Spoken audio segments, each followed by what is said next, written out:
Welcome to TimeBolt Office Hours on April 27, 2023. You are live with Doug and Quinston. We are here to check your workflows, answer your questions, and generally just make sure you get the best out of TimeBolt. Today, we've got a number of product announcements to make with Final Cut Pro and DaVinci Resolve and Umcheck. We've got some new updates to make there, and we're going to be going through some support calls and see what we can do to help today. So Vidor, is there anything specific that we can help you with, or are you just kind of hanging out? And he's in chat. He's just hanging out. Perfect. MA, I think, didn't we have him on last week, Quinston? Yeah. And Yev, I know that we had you on last week. How have things been?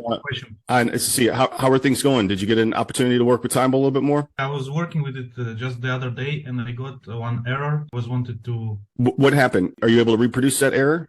You want me to share my screen? Please. This one, the XML document sent from application could not be imported. DTD validation failed. Okay, I think can you yeah, I will open the project. I think it's a source file issue. Yeah, can you show that error? Just let's make sure this is going to be good. There's an error that pops up. Where is this error? Where are you seeing this error? When I was trying to import the XML file to Upwork, they gave me this message. Upwork, sorry, Final Cut gave me that message. I was can you zoom into it? Can you make it bigger? We can't see it. Your screen's too big. Screen resolution. Yeah, we can't read the text on it. XML parse. Can you show me can you go to the XML file and open it in text editor? And first, what's the name of the file? Okay. Can you show me the path first? Just open terminal. Do you have, I think, terminal. You can go to your app launcher and type in terminal. So you can go to Spotlight, type terminal. The video that you put in TimeBolt in your Finder, you can open the video. Just 1 second. And once you find the video in the Finder, you drag the video and drop it into the terminal.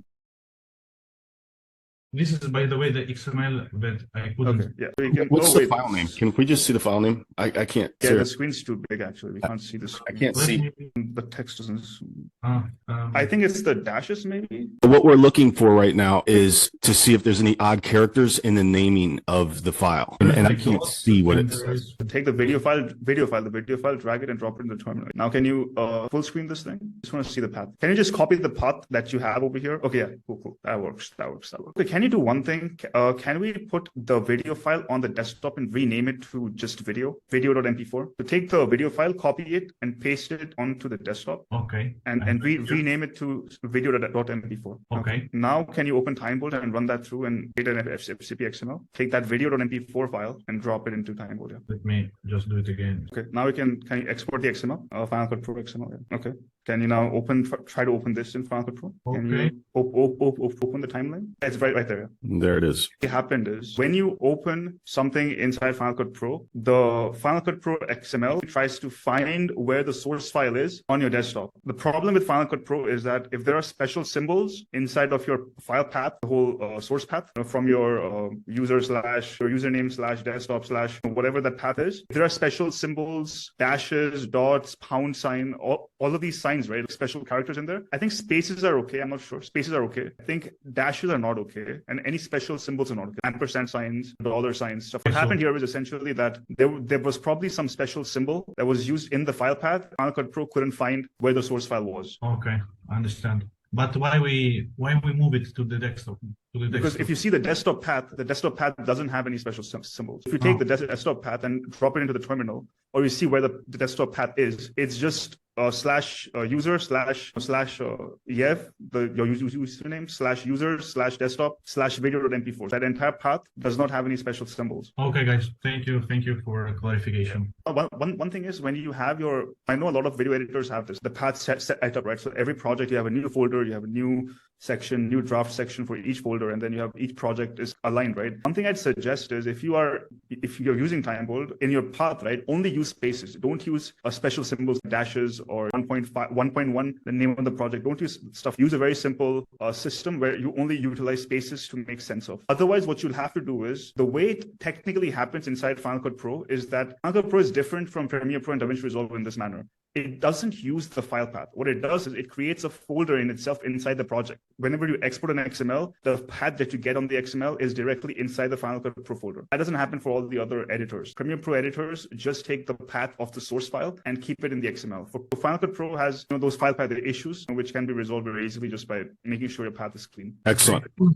DTD validation error. First thing you're going to do is check the name and put just rename the file, put it on your desktop, and if it works there, you've got a file path issue, and you just need to rename it and figure out a new way to name it. That's the way to fix this DTD validation error in Final Cut Pro. Right? Good.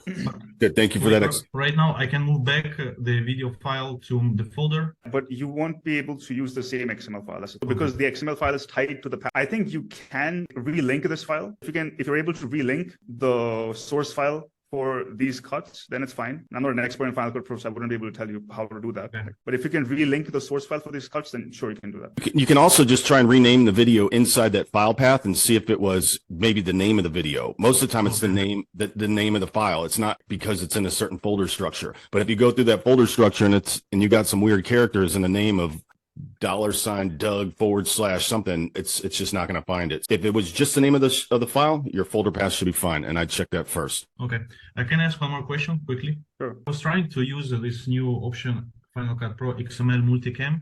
I was watching the tutorial, and it was saying that frame rate should be the same. The frame rate is different. Can I still try use it, or it won't work? Okay. We're looking at, if I may clarify, and then Quinston is actually going to we're going to watch a video. He's going to give a demonstration on this, or we'll take a look at what we do have. With that, you were looking at the shift option, and Quinston, we just got this uploaded into our features page, which says coming soon, our Final Cut Pro, just so we can begin populating that. We now have the tutorial video. The Final Cut Pro multicam is an entirely different operation than shift. You do not need to worry about having the same frame rates when it comes to exporting Final Cut Pro multicam, because it actually puts it as a multicam container and syncs it prior to you adding effects. So this is an entirely different way to do multicam work in Final Cut. It's by far our easiest, even with the easy, the integrations. This is a very simple way to not just do multicam, but then also combine video and audio that's recorded in two separate places. Shift is we're not using that anymore. Don't ever look at that again. Yeah, shift is different. We have a video that just dropped, which shows the tutorial of how to use multicam. There you go. I'll put this in the chat. Do you want to just go ahead and you want to watch some of it right now, or we'll hold off on that? I'd like to talk with TJ before we get too much further down here, because I got some things I want to talk to him about. If anybody wants to watch the video, you can just click on this. This is the tutorial that is made by Brad West about the TimeBolt multicam. It's purely, he uses Final Cut Pro, everything related to that. This will be great for you. That whole 12 minutes is everything that you'll want to watch. I will save it. Thank you. You bet. Thanks for coming on and asking the questions. We appreciate it. Some people learn. Does TimeBolt work for specific versions or years of? The XML for Premiere Pro will probably work with older versions too. I can't guarantee it. It probably does, because XML hasn't changed for about 5 years. I don't think it's changed over 5 or 6 years. The format, the extension. The extension. We try to keep it updated for the latest version of Premiere Pro. I don't know. I wouldn't be able to tell you, because we released the extension for the first time in 2021. We haven't tested anything before 2021. Nothing before 2021. Update your Premiere Pro. It will probably work. The technology that is used for that is in theory is the CEP, which is the common extension, I think, for Adobe. So any version that supports CEP, Premiere Pro CEP, the extension should be compatible. Excellent. But I don't know. I don't have the knowledge of exactly when CEP was released. Maybe 2018, 2019. But when CEP was released, since then it probably should work. But up 2021, it definitely works. What we have now is, and Zoom is directly related to, we've got TJ, you've been having, let me just go ahead and get to your email. Okay.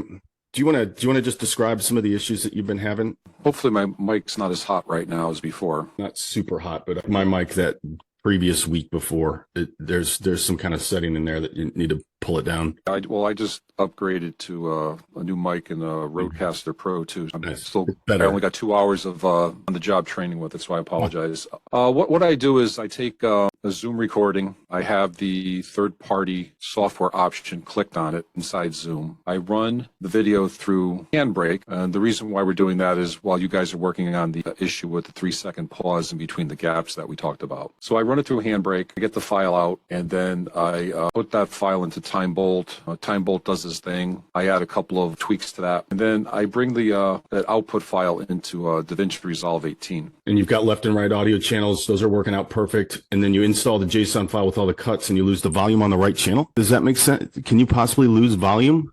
Can you lose volume on the right channel, or is it just? I'm the one that I didn't spot it. One of my customers that grabbed my enablement session, he said that the last 2 weeks have been. This is even before the purchase of the Rodecaster Pro 2 and everything. This is all done in Zoom anyways, but it doesn't have anything to do with my audio equipment. So when you say loses volume, does it mean that when you render the video, you can't hear it from one side? He's saying that the volume's down lower. So how you can, I can't do it in the DaVinci Resolve. I don't know how to do it, but when you're seeing the peaks, the right channel is a little bit lower. Okay. And he must have very good ears because I can barely hear it, but I do see it on my audio mixer. So this is with the extension or with XML? No, this is with JSON. I don't do the XML anymore. Okay, let's just test it out. Technically, if you handbrake it, it should be any video, right?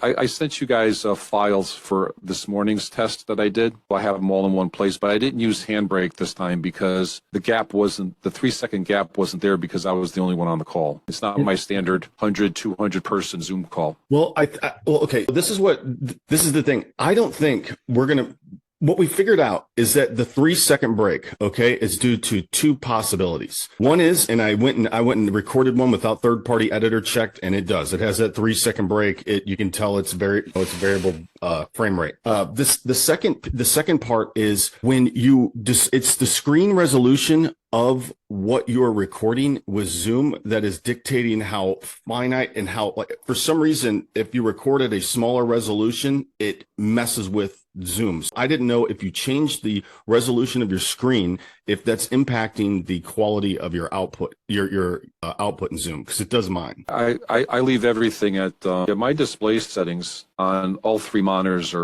that I have are 3840 by 2160. You got. So this is the video file, right? And now I will apply the extension to it. See, I don't know how to display audio within DaVinci Resolve left and right while it's playing. I don't know how to do that. This doesn't have left and right. This has mono audio. It doesn't have a right channel. So when I do my script desktop, I think the one you sent me is this one. That's fine. Normal workflow. Okay, so this only plays on one side. So this is not okay, one second. Let me just, this is the file that you handbroke? No, I did not handbrake it. I said it doesn't have the 3-second gap when I'm the only person on the Zoom call. When he's the only person on the Zoom call, he's not recording. Are you recording your screen? No, I'm using Zoom to record on my computer. I hit the record button. And all I'm saying is that I'm the only attendee, and I didn't run it through handbrake this time because when I dropped the original Zoom recording into TimeBolt, there was no 3-second gap. This video, right? This video has been handbraked or not? No, not the one that I sent you this morning. It's this one, right? Normal workflow is do a Zoom recording. Right. Even though I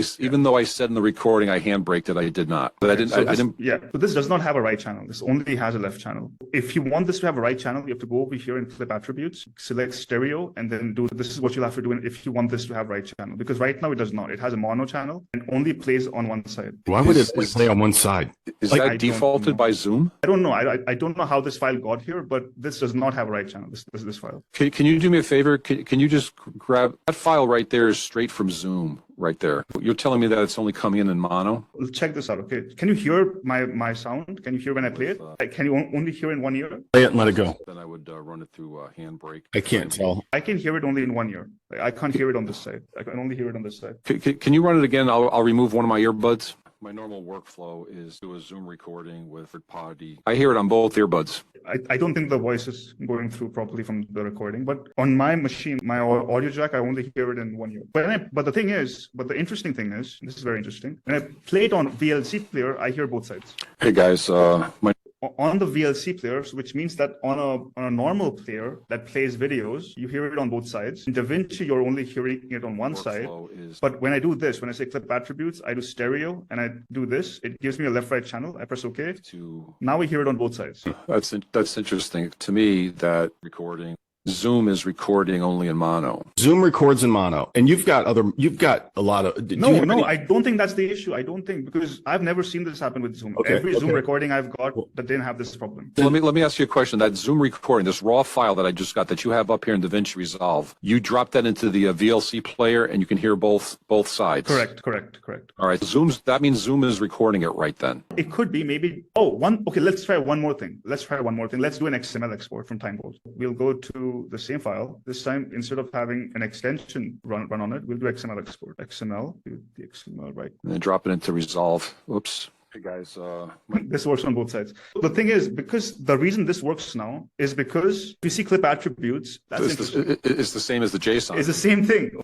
I don't know why this is happening. I wouldn't be able to tell. Let me ask you just a second. We've got a bunch of our Zoom recordings. Do you have another Zoom recording besides TJ's? Let's just run it on a different Zoom and see if we're running the same problem. The one test that I think you should be doing is when you directly import the file into DaVinci Resolve, just run it and see. In TimeBolt, what happens is if you have a mono file, the mono is duplicated and played on both sides. So even if it's mono, you'll still hear it on both sides. You know why DaVinci is behaving like this right now? Because check this out. When I do this, when I just put the video directly, Guys, my normal. now I hear it on both sides. Okay, I think this is a DaVinci bug. Because when I'm this, now that I muted the right part, it should not play on the right. But when I do okay, it still plays on the right. I'm inching towards the fact that this might be a DaVinci bug with this clip. I have a plain mono, mute works fine. I think it's a DaVinci bug because when I do stereo and I mute the right side, it should not be playing on the right side. But it is playing on the right side. If I mute this part, now it doesn't play at all. I can't hear any sound anymore. There's something. I just sent you another Zoom file just so you got. Let's see on if Slack. Where did you send it? In Slack. You probably already have it on your computer if you do a lookup for the extension. The name? I mean, this doesn't seem normal behavior for DaVinci. Let's this might take a while though. Here, let's just wait for it to download. Let me show you some other behavior when it comes to Zoom. Can we just wait for it to download and you'll still do it on this call? Here, I'm going to go ahead. Are you sick? So I'm going to ask you a couple more questions related to a Zoom recording, but it's on my computer. I'll drop it in. This file doesn't have any sound. You should. Apparently, it doesn't show any sound at all. What? Do I look? Is my mouth moving? Scroll the timeline. If it's moving, it's again and started doing there is sound. I can hear it. Okay. Content around AI. So I've done stuff around but in DaVinci it doesn't show any sound. Maybe I need to create a new project. Let me just try creating a new project. File, a new project, don't save. Okay. Okay, here's the sound. It's all good. This is also a mono. Can you hear it out of both ears? I can. Left, right? Okay. But what happened was when I loaded the file the first time, I could hear it only in one ear. But when I re-imported it after importing the XML from TimeBolt, then I could hear it on both sides. And then when I deleted that the media pool and I re-imported that file, then I could hear it. Something happened there. I don't know what happened, but there's no information. I'll tell you what the normal behavior should be though. When I click on this and I go to clip attributes and I change this to left audio and this to mute, technically this should mute the right side. I can hear it from the right side. There's something wrong with DaVinci Resolve. The Zoom video that's getting dropped into DaVinci Resolve right now, we obviously can't fix DaVinci. No, this is not a Zoom issue. This is just in general. No, totally. Here, let me finish my question. The Zoom video that's the recordings that are made in Zoom that are put into DaVinci Resolve, how do we get it to do hear out of both ears? That's regardless of what DaVinci's doing. Yeah, so you do stereo, you go to clip attributes, you click on stereo, and you assign the same source channel to both of them. Okay. And we're pretty sure that for some, I don't know if it's just Zoom recordings or every recording. There's something happening. There's something wrong. This is not normal behavior. Okay.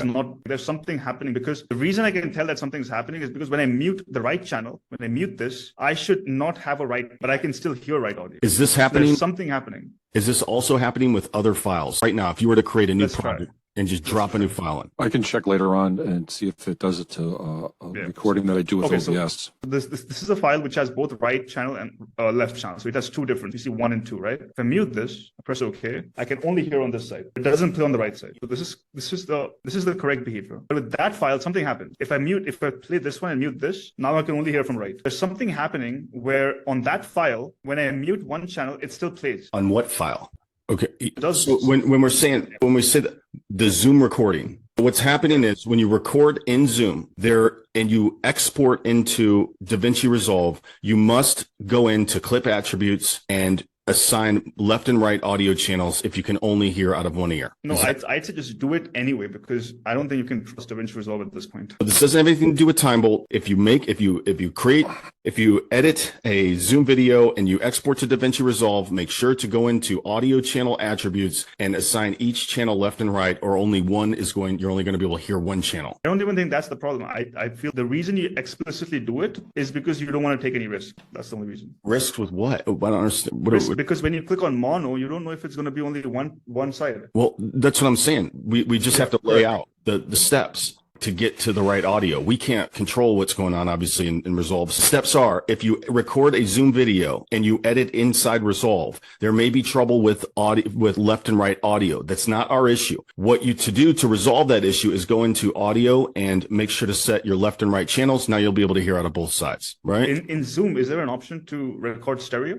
I don't think so. I have everything optimized. There's nothing. I can check that for you today, guys. And Doug, I'll talk to you later on. I gotta get my enablement session going, but I'll keep this in mind. I'll grab a couple of my Zoom recordings from last week, our enablement sessions, and see if I could do the attributes, because the customer gave me a list of the last two that had this issue. I'll go back and look at those things and give you guys an update later on. And I'll also test it with OBS. Because I do recordings with OBS, I'll test that for you to see if the files are coming in mono or stereo after I drop it into DaVinci. Okay, that shouldn't be a problem. Just for we record in OBS, it's not going to be a problem. This is something within Zoom that's happening to all files across the board, whether it's you're recording it or I'm recording it. That's the important piece, right? It's not how you're recording. It's not how I'm recording. It's the fact that it is recorded with Zoom somehow, and it's not exporting left and right channel properly immediately to Resolve, no matter if you XML or use our extension. Yeah, the only other thing I could check is I'm not going to do it on today's enablement session, but I can do a test later on that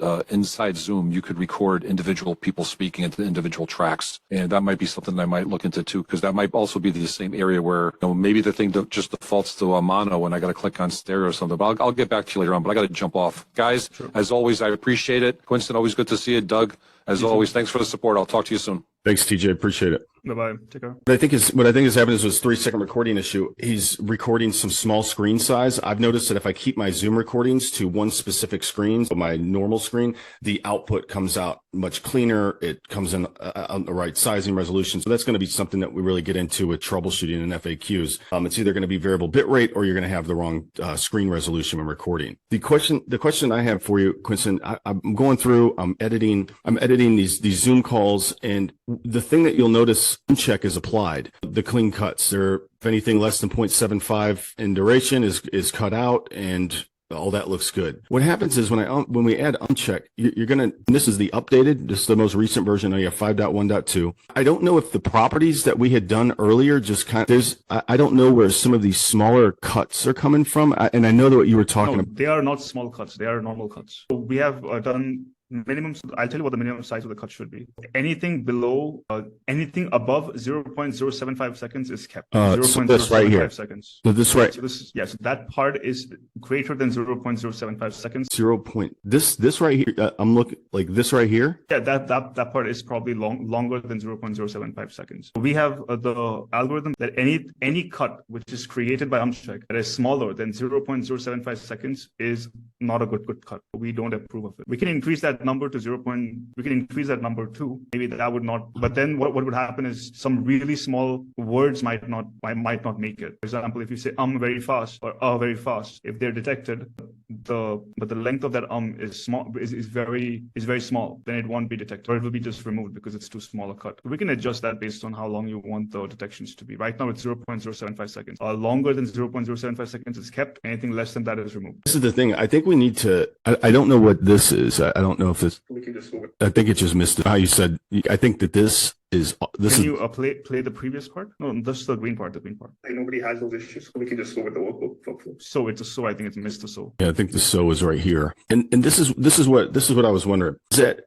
I thought once we went through and we cut it up with the Umcheck, that it would then go through and re-chunk. Okay, reapply this ignore detection shorter than 0.75 because that can't work. I'll tell you why. Because if you do that, then all of the smaller cuts that you saw over here, that would come back. These smaller cuts that you see, right, which are so's and ums, they will come back because I didn't think they would come back because there's this space. No, they will. They're smaller than 0.75 seconds. 0.75 seconds is a big chunk. It's 3/4 of a second, less than 3/4 of a second, and if it's red, it will come back. Yeah, anyway, this is longer. Discussion. You should not have this discussion on the. Okay. Have the discussion later. Okay. All right. Okay. Well, we'll have to do that because this is what I'm saying is that with the 0.75, we had 0.75, but when a few customers said that they didn't, we reverted it. That's what we discussed last time. We did away with Okay. Yeah, Yeah. we Well, had that before. We did away with it I don't.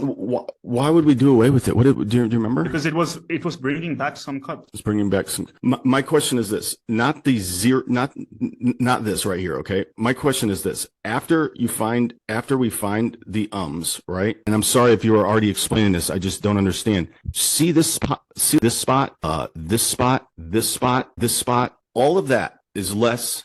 I'm just going to throw a number out here. It doesn't mean anything. 0.75. All of those are less than 0.75. If those were gone, right, it would clean it up tremendously. No, but those are important parts. The green parts are important. You want to keep them because they have information. Well, but we're getting rid of green parts right here. With No, here we're information. getting, yeah, but that was the first pass. That's not Umcheck. Umcheck is different. It's not the same thing as silence detection. Okay, so this is what I'm saying. Once you edit and you throw in Umcheck, you're going to see all those little parts. None of them are actually important. This, you're saying it's important. What I'm saying, it's not. Can you start that sentence? What does it say? Anywhere we. To save it.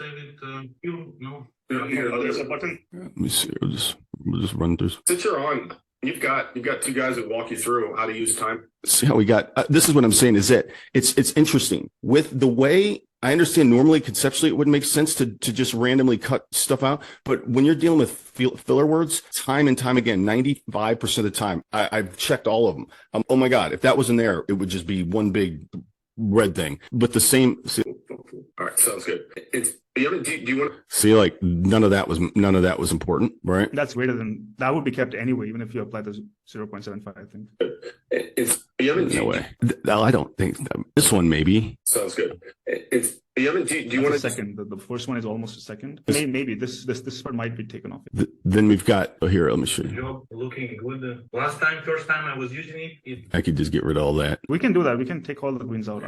I can because but that is not what you initially said. What you initially said was the red parts. The green parts, if you think we should remove them if they're bigger than 0.75, that can be done. Well, I guess what I'm saying is you run Umcheck and then you kind of rerun the algorithm on top of that. That's not however reach you do on. it. This is not reach on. This is not the reach on part. This is different than that. What happens is that initially the silence detection runs. Once the silence detection has been run, then it does the ignore detection shorter than. If a detection is shorter than 0.75 seconds, it removes it. That's what happens. Then when you do Umcheck, the first thing that it does is essentially all the parts that are in red, it removes those parts and then it rechunks what rechunking means is that if there are consecutive green parts, they get combined into one big green part. If there are consecutive red parts, those get combined into one big red part. And then if you want, we can run this ignore detections thing again. See how beautiful. But this is the thing. I'm editing in these little details. What's going fast, what's going slow, and this is something that I think will really speed things up. if you look try 0.01? Yes. If we can figure out how to rerun this to where now that you've got. Can you play this one, the small one? No, the one at the right side. This one is correct. What is that? Aggressive there. That is a design. Oh, here, this is gone. Okay. Get much more aggressive there. It's much more aggressive. That is a design choice, but I feel jumpers who have like aggressive starting. So obviously, we can run the ignore detections again after that. And then, I'm sorry. Yeah, we'll have to run the ignore detections shorter than after the Umcheck has finished. I think that'll really clean it up. It'll clean up all that. Do you think it might rechunk? It doesn't even matter if it rechunks because it will skip. It will rechunk it. Already in red, it will rechunk the whole thing. You're looking at an extra 4 cuts in 2 seconds right there. No, down the timeline. Just hit the spin. Perfect. Yeah, that's the one thing I really wanted to discuss with you, just as far as Zoom, since TJ was on the line. And it looks, maybe we should, what I'd like to do now that we've got our tutorial out for Final Cut Pro, we'll go ahead and populate, let me stop sharing this. We'll go ahead and populate our features page, and then we'll start putting out our videos, and we'll do maybe we do a specific Final Cut Pro weekly live office hours next week, right? And I'll send it out for Final Cut Pro, and then we can revisit this. We can revisit and look at this also with the new Umcheck updates that you made with making the exceptions. Can we just run through that real quick? I've got Umcheck pulled up. I've got Umcheck pulled up here. What we've done if you click on a word, it'll find all those words. It'll add it up here, right? It'll add it up here. If I click this word, it removes it. You can find a word. If let's say you forgot something, word, hit front. It'll find all the words called front or ums or ahs, and you can click it again and it'll entirely remove it. Now, what happens if you have something? Okay, here's a good example. Complete filler right here. But right below it, it says, it looks like you're getting the hang of it. you might want to have that like. Okay. For example, you're going to hit shift and you just made an exception. It doesn't turn all the likes off. It just made an exception. That is fantastic. You can clear all your exceptions. You can reset Umcheck. That gives you full control over what you keep, including filler words and phrases. To actually do a phrase, you're not going to highlight it, correct? You're not going to. No, you don't highlight. Phrases don't highlight. Phrases don't highlight. Phrases don't highlight. You're not going to highlight the phrase. You're just going to type in a phrase, for example, what I'm saying, right? Which there are none of those in there, obviously, but that just goes in to show that you can actually do filler word phrases as well. Quincy, do you have anything else stay on after this? Do you have anything else? Nothing else. All right, perfect. Thank you guys. See you next week. Everybody's had to bounce. Perfect. All right, excellent. Well, that's it for TimeBolt office hours on April 27, 2023, live with Doug and Quinston. Don't forget to hit the like, subscribe, and notification bell when we go live. And we're out of time. Thank you. See you, Quinston. Everybody.